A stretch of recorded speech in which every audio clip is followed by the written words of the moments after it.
ఒక్కసారి కొమ్మూరి గోల్డ్ కి కాల్ చేయండి. తాకట్లో ఉన్న మీ బంగారాన్ని విడిపించి మార్కెట్ ప్రైస్ కి వాళ్ళు కొనుక్కుని మిగతా డబ్బులు మీకు ఇచ్చేస్తారు. హలో అండి, అందరికీ నమస్కారం.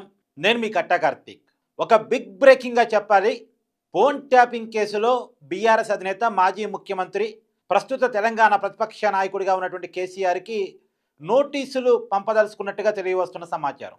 కేసీఆర్కి మాత్రమే కాదు, బీఆర్ఎస్ ఎమ్మెల్యే మాజీ మంత్రి హరీష్ రావుకు కూడా ఫోన్ ట్యాపింగ్ కేసులో నోటీసులు పంపబోతున్నట్టుగా వస్తున్నటువంటి సమాచారం.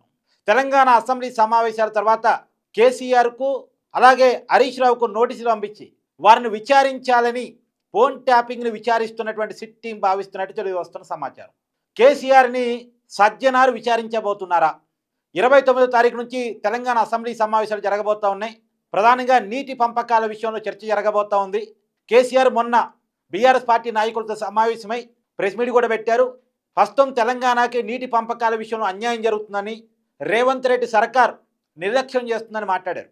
అయితే దాని మీద నిన్న రేవంత్ రెడ్డి కేబినెట్ సమావేశం కూడా నిర్వహించారు. దాంట్లో ప్రధానంగా చర్చించారు. కేసీఆర్ మాట్లాడిన మాటలు, ఆయన పెట్టబోతున్న సభలు, ఆయన ఉద్యమ కార్యాచరణ, ఇవన్నిటి మీద కూడా చర్చించారు. చర్చించిన తర్వాత ఖచ్చితంగా కేసీఆర్ మాట్లాడిన దానికి కౌంటర్ ఇవ్వాలని చెప్పేసి అసెంబ్లీని 29వ తారీఖు నుంచి పెట్టాలని చెప్పేసి డిసైడ్ అయ్యారు. ఎజెండా కూడా నీటి పంపకాల మీద పెట్టారు.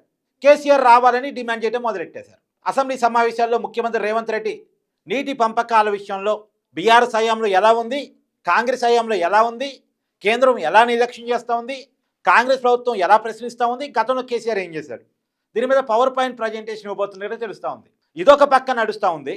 ఇంకో పక్క తెలంగాణ అసెంబ్లీ సమావేశాల తర్వాత 2026 సంవత్సరంలో మొదటి భాగంలోని జనవరి నెలలోనే సంక్రాంతి కంటే ముందే ఫోన్ ట్యాపింగ్ కేసులో కేసీఆర్కు హరీష్ రావుకు నోటీసులు ఇవ్వాలని ఆలోచిస్తున్నట్టుగా తెలుస్తూ ఉంది. నోటీసులు ఇచ్చి విచారించబోతున్నట్టుగా. ఇప్పటికే ప్రభాకర్ రావుని విచారించారు, గతంలో అనేక మందిని విచారించారు. ఇప్పుడు ఫోన్ ట్యాపింగ్ కేసులో ఉన్న విమర్శ ఏంటంటే, ఈ ఫోన్ ట్యాపింగ్ కేసు స్టార్ట్ అయి 15 నెలలు అవుతుంది. ఈ 15 నెలల్లో పెద్ద అప్డేట్ లేదు. ఏం విచారం చేశారు, ఏం కనిపెట్టారు అన్న దాని మీద క్లారిటీ లేదు. చాలా పెద్ద విమర్శ. గతంలో ఫోన్ ట్యాపింగ్ ఆరోపణలు మామూలుగా లేవు. రేవంత్ రెడ్డి గారు నా ఫోన్ ట్యాప్ చేశారు, నా కుటుంబ సభ్యులు ఫోన్ ట్యాప్ చేశారు, నా ఇంటికి దగ్గరలో ఒక టీవీ ఛానల్లో సర్వర్ పెట్టుకుని మరీ నా ఫోన్ ట్యాప్ చేశారు, నేను ఎవరితో మాట్లాడుతున్నాను అన్ని విషయాలు విన్నారు, నా ఇంట్లో ఆడవాళ్ళ ఫోన్లు కూడా ట్యాప్ చేశారని చెప్పేసి రేవంత్ రెడ్డి గారు ఆరోపించారు. అనేక మంది కాంగ్రెస్ నాయకులు ఆరోపించారు. ఫోన్ ట్యాపింగ్ కేసు స్టార్ట్ అయిన కొత్తలో కూడా కొన్ని విషయాలు లీక్ చేశారు. ఏది గతంలో బీఆర్ఎస్ హయాంలో జరిగిన బై ఎలక్షన్స్లో కూడా కాంగ్రెస్ పార్టీకి ఎవరు ఫండింగ్ చేస్తున్నారు, ఎవరికి కలుస్తున్నారు, వాళ్ళందరినీ బెదిరించడం, ఫోన్ ట్యాప్ చేసి వాళ్ళని బ్లాక్మెయిల్ చేయటం, వాళ్ళు కాంగ్రెస్ ఫండ్ రాకుండా చూడటం, అలాగే ఆ ఫండ్ అంతా మళ్ళీ బీఆర్ఎస్ పార్టీకే వచ్చేలా చూసుకోవటం, కాంగ్రెస్ పార్టీ స్ట్రాటజీని గమనించి అడ్డుకట్ట వేయటం, బీఆర్ఎస్ మాత్రం పంచదలుచుకున్నటువంటి డబ్బును, ఎన్నికల్లో ఖర్చు పెట్టదలుచుకునే డబ్బును మాత్రం ప్రభుత్వ వాహనాల్లో, పోలీస్ వెహికల్స్లో తరలించడం చేశారు అనేటువంటిది గతంలో ఈ ఫోన్ ట్యాపింగ్ కేసు విచారణ స్టార్ట్ అయినప్పుడు మనకి వినపడ్డ మాటలు అవి. నిజానికి మనీ పంపకాల కోసం కూడా ఫోన్ ట్యాపింగ్ని వాడుకున్నారంటే దీంట్లో ఒక ఈడీ కూడా రావాలి. లెక్క ప్రకారం అయితే మనీ లాండరింగ్ జరిగిందంటే ఈడీ కూడా రంగంలో దిగారు, కానీ దిగలేదు. ఫోన్ ట్యాపింగ్ కేసు అనేది కేంద్ర చట్టాల ప్రకారం కూడా చాలా కీలకమైన కేసు అవుద్ది.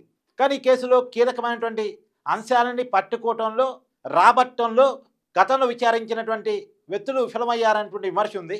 కాబట్టి దీని మీద లేటెస్ట్గా 9 మంది పోలీస్ అధికారులతోటి ఒక టీంను ఏర్పాటు చేశారు. దాంట్లో హైదరాబాద్ సిపి సజ్జనారు కూడా ఉన్నారు. అలాగే చాలా కీలకమైనటువంటి ఐపీఎస్ ఆఫీసర్లు ఉన్నారు. ఎందుకు అంటే ప్రభాకర్ రావు లాంటి స్థాయి ఉన్న వాళ్ళని విచారించడానికి అంతకంటే తక్కువ గ్రేడ్ ఉన్న వాళ్ళు లేదు, వాళ్ళు విచారించలేకపోతున్నారు. గతంలో జూబ్లీహిల్స్ డీసీపీ దీన్ని విచారిస్తూ ఉన్నారు. కాబట్టి వాళ్ళు సరిపోవట్లేదు, వాళ్ళు కేసును సరిగా డీల్ చేయడంలో కొంత ఇబ్బంది జరుగుతూ ఉందని చెప్పేసి ఏకంగా హైదరాబాద్ సిపిగా ఉన్నటువంటి సజ్జనాన్ని సిట్ టీంలో పెట్టారు. అలాగే ఇతర ఐపీఎస్ అధికారులు కూడా, తెలంగాణలో సీనియర్ ఐపీఎస్ అధికారులు అనుకున్నటువంటి వాళ్ళందరినీ కూడా సిట్ టీంలో పెట్టారు. ఫోన్ ట్యాపింగ్ కేసు సిట్ టీంలో పెట్టారు. ఇప్పుడు వాళ్ళు రంగంలో దిగారు కాబట్టి ఖచ్చితంగా ఈ కేసు విచారణ ఇప్పుడు వేగవంతమయ్యే అవకాశం ఉంది అనేటువంటిది. మా ఫోన్ ట్యాప్ అని ఆరోపించే రాజకీయ నాయకులు చాలామంది ఉన్నారు. తీన్మార్ మల్లన్న ఆరోపించాడు. ఆంధ్రప్రదేశ్లో కాంగ్రెస్ పార్టీ ప్రెసిడెంట్గా ఉన్నటువంటి షర్మిల కూడా ఆరోపించింది. నా ఫోన్ ట్యాప్ చేసి నాకు సంబంధించిన సమాచారం మొత్తం జగన్మోహన్ రెడ్డికి పంపించారు కేసీఆర్ అని చెప్పేసి. అప్పట్లో షర్మిల కొత్త పార్టీ కూడా పెట్టుకుంది కదా తెలంగాణలో. షర్మిలకి జగన్కి వచ్చిన గొడవలు ఇవన్నీ కూడా షర్మిల ఫోన్ కూడా ట్యాప్ అయిందని ఆమె ఆరోపించారు. అయితే ఆరోపణలు రాజకీయ నాయకులు మాత్రమే కాదు, నిజానికి సినిమా హీరోయిన్ల ఫోన్ ట్యాప్ అయినాయని, సెలబ్రిటీల ఫోన్ ట్యాప్ అయినాయని, పారిశ్రామికవేత్తల ఫోన్ ట్యాప్ అయినాయని, వీళ్ళందరినీ బ్లాక్మెయిల్ చేశారని, ఇలా రకరకాల ఆరోపణలు గతంలో వినపడ్డాయి. కానీ దాంట్లో ఏది వాస్తవం ఏది అవాస్తవం అనేది క్లారిటీ లేదు. ఇప్పటివరకు ఏ సెలబ్రిటీ కూడా బయట ఓపెన్గా వచ్చి నా ఫోన్ ట్యాప్ అయింది అని కేసు పెట్టింది అయితే లేదు. మళ్ళీ వీళ్ళు విచారణలో కనుక్కుంటే తప్ప. ఎందుకంటే ఎవరు ఫోన్ ట్యాప్ అయినా ఆ ట్యాప్ కాబట్టి వాళ్ళకి తెలియదు, చేసిన వాళ్ళకి తప్ప మన ఫోన్ ట్యాప్ అయిందని మనకు తెలియదు. ఏదో టెక్నికల్ నాలెడ్జ్ ఉన్న వాళ్ళు ఏమైనా కనిపెట్టగలరేమో తప్ప జనరల్గా సామాన్యులకి ఎవరికి కూడా మన ఫోన్ ట్యాప్ అయింది అనేటువంటి విషయం తెలియదు. ట్యాప్ చేసిన వాళ్ళకి మాత్రమే తెలుసు ఎవరు ఫోన్ ట్యాప్ చేశారు అనేటువంటిది. కాబట్టి అప్పట్లో సహజంగా ఏంటంటే ఇప్పుడు ప్రభాకర్ రావుకి రేవంత్ రెడ్డికి ఏం కూడా ఉంటుంది, శ్రవణ్ రావుకి రేవంత్ రెడ్డికి ఏం కూడా ఉంటుంది. ఎవరి ఆదేశాల మేరకు చేసి ఉంటారు వాళ్ళ ఫోన్ ట్యాపు? కేసీఆర్ ఆదేశాల మేరకు, కేటీఆర్ ఆదేశాల మేరకు, హరీష్ రావు ఆదేశాల మేరకు, ఆనాటి బీఆర్ఎస్ పెద్దల ఆదేశాల మేరకే ఫోన్ ట్యాప్ చేసి ఉంటారు. ఒక రేవంత్ రెడ్డి ఫోన్ ట్యాప్ చేయటం నిజమై ఉంటే, కాంగ్రెస్ నాయకుల ఫోన్ ట్యాప్ చేయటం నిజమై ఉంటే, మరి బీజేపీ పెద్దల ఫోన్లు కూడా ట్యాప్ చేశారు, బండి సంజయ్ ఫోన్ ట్యాప్ చేశారు ఆ రోజు బీజేపీ ప్రెసిడెంట్. ఇలాంటి ఆరోపణలు కూడా ఉన్నాయి. నిజానికి ఆ రోజు రేవంత్ రెడ్డి ఎంపీ, బండి సంజయ్ ఎంపీ, మల్కాజిగిరి ఎంపీగా రేవంత్ రెడ్డి ఉన్నారు, కరీంనగర్ ఎంపీగా బండి సంజయ్ ఉన్నారు. ఎంపీల ఫోన్లు ట్యాప్ చేయటం అంటే వాళ్ళ వ్యక్తిగత గోప్యతకి భద్రతకి భంగం వాటిల్లటం అంటే అది పార్లమెంటు సభ్యుల వ్యక్తిగత హక్కుల ఉల్లంఘన కిందకు వస్తాయి. ఇప్పటికే బండి సంజయ్ ఎంపీగా ఉన్నారు, కేంద్ర మంత్రిగా ఉన్నారు. నిజంగా ఆయన ఫోన్ ట్యాప్ కాబడింది అంటే ఆయన తలుచుకుంటే పార్లమెంట్లో కూడా సభా హక్కుల ఉల్లంఘన అంటే ఆయన హక్కుల్ని భంగం వాటిల్లిందన్న దాని మీద కూడా ఆయన ఇష్యూ చేయొచ్చు. మరి బీజేపీది ఈ ఫోన్ ట్యాపింగ్ కేసులు పెద్ద సీరియస్గా చూడట్లే. బీజేపీ కనుక సీరియస్గా చూస్తుండి కేంద్ర ప్రభుత్వం కనుక ఒక విచారణ సంస్థ నియమించి విచారించి ఉంటే ఇప్పటికే ఈ కేసు వేరే లెవెల్లో ఉండుండేది. రాష్ట్ర పోలీసులు మాత్రం విచారిస్తున్నారు, విచారించిన దాంట్లో కూడా పెద్ద అప్డేట్ ఏం లేదు. కాదు ఇప్పుడు కొద్దిగా సీనియర్ ఐపీఎస్ అధికారులు రంగంలో దిగారు కాబట్టి కొంత కీలకమైన సమాచారాన్ని ఏమైనా రాబడతారా అనేటువంటిది చూడాల్సిన అవసరం అయితే ఉంది. అయితే అంతున్న సమాచారం మేరకు కేసీఆర్కి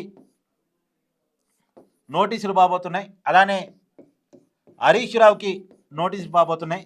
ఇవన్నీ కూడా సంక్రాంతి కంటే ముందే నోటీసులు పోయేటువంటి అవకాశం ఉంది.